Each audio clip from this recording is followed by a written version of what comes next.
Wure ba dem na kang ndeysaan mag du fanaan àll de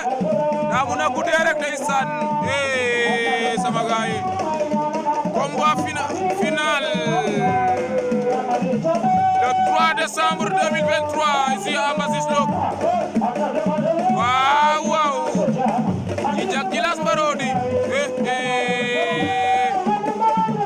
Marodi à droite Djidjack Djilass à gauche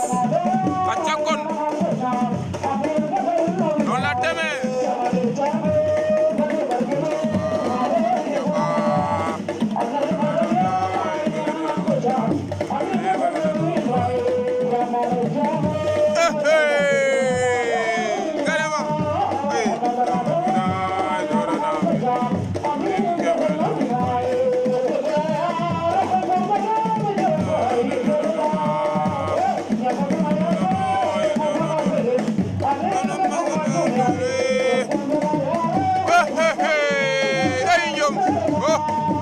Njom fo pelelum woy fo bakay Djidjack Djilass a foxan vite fait bien fait